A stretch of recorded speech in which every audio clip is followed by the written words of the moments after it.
Jadi biar suamiku jawab ya, karena saat itu aku ngurusin mamaku lagi sakit, jadi benar-benar pada itu waktu kamu nanya soal somasi dan aku nggak mau nanggepin kan, karena mamaku saat itu lagi dioperasi pengangkatan tumor. Jadi untuk masalah itu kemarin aku tolong dong gimana, maksudnya aku lagi pusing nih, nggak bisa nanggepin apapun, kalau misalnya ada pertanyaan kamu tuh jawab. Jadi masalah itu ya.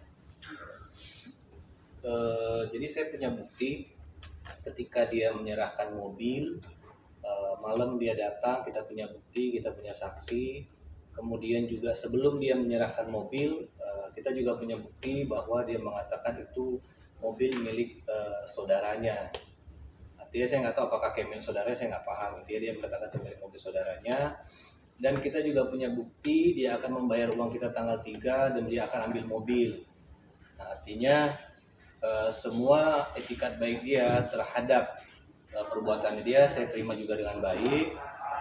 Tapi pada kenyataannya tanggal 3 janji dia mengembalikan uang tidak terlaksana.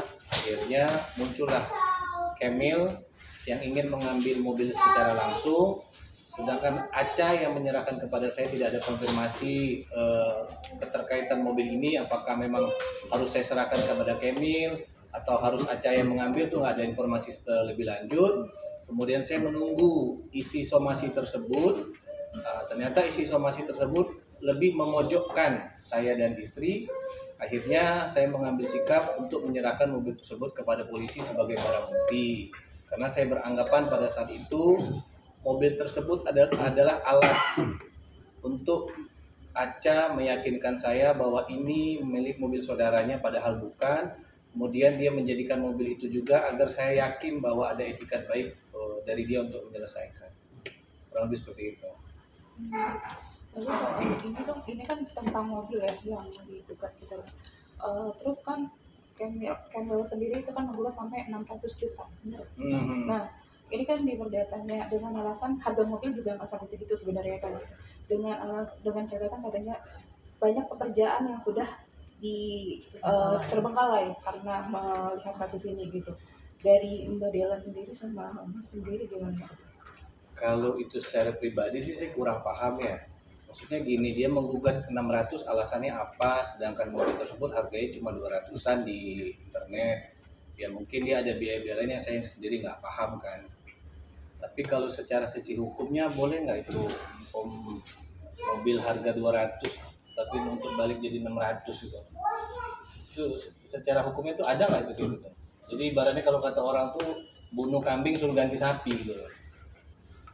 Jadi gini Pak Arman, kalau memang saya belum tahu persis gugatannya itu isinya seperti apa dalil-dalilnya gitu kan.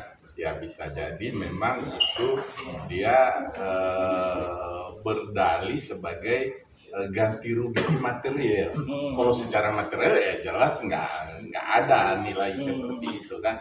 Dan lagi pula ya memang mereka menyerahkan mobil mereka itu kepada siapa ya, gitu. Sementara Pak Ahmad tadi sudah menjelaskan yang menerima mobil itu dengan alasan Bu Aca seperti itu. Dan ketika kemudian yang mengaku sebagai pemilik mobil mempertanyakan ke Bapak mengatakan benar ada di saya. Dan alasannya ya seperti ini udah jelaskan. Namun karena mobil ini saya terima bukan dari kalian, dari Bu Aca, ini ada hubungan hukum antara saya dengan Bu Aca dan belum selesai, maka untuk keamanannya saya titip ke Polres Bekasi. Dan oleh Polres Bekasi mereka menerima setelah dijelaskan latar belakang kendaraan itu dan diberikan tanda terima, bukan hanya ditaruh di parkir di situ. Jadi jelas sekali alurnya gitu. Makanya kami ya jujur ya sangat kecewa ya, dampak dari perbuatan mereka ini sangat merugikan klien kami. Ya kalau bisa mereka bisa menggunakan hak karena merasa dirugikan menuntut konsekuensi perdata dan pidana, ya silahkan saja sesuai dengan alur proses hukum yang ada. Dan itu pun akan kami lakukan.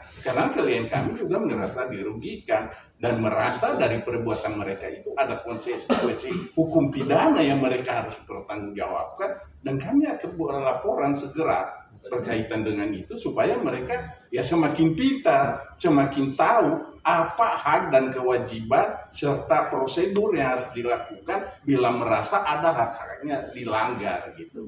Jadi tidak asal bunyi yang memvonis orang seakan-akan dia sudah mengambil alih semua tugas dan kewenangan penegak hukum sebagai penyidik, sebagai penuntut dan sebagai hakim. Aneh kan? Jadi ya demikian. Tapi sebenarnya Bang, apakah dengan alasan bahwasannya pekerjaan yang terbengkalai itu bisa dijadikan acuan untuk gugatan perdatanya? Pekerjaan yang terbengkalai yang mana yang dimaksud? Saya tidak. Dia punya pekerjaan, sudah ada beberapa pekerjaan dan itu akhirnya terpaksa dia nggak ambil. Oh iya, karena... itu yang saya duga tadi menuntut sekian itu sebagai kerugian imaterial namanya gitu. Jadi ada kegiatan yang semestinya didukung oleh kendaraan itu untuk dia dapatkan, tapi tidak dia dapat. Bisa dia dapatkan karena kendaraan itu tidak ada di dia gitu. Itu maksudnya. Saya rasa seperti itu, walaupun saya belum baca seperti apa dalil-dalilnya yang menuntut sekian itu. Itu sah-sah saja. Ya nanti masalah putusannya bergantung fakta persidangan yang membuat hakim ya memutus ya apa yang dirasa adil, berkepastian hukum dan berkemanfaatan hukum. Kita percaya kepada penegak hukum yang menangani masing-masing menjalankan tugas dan kewenangannya sesuai aturan hukum yang berlaku. Demikian.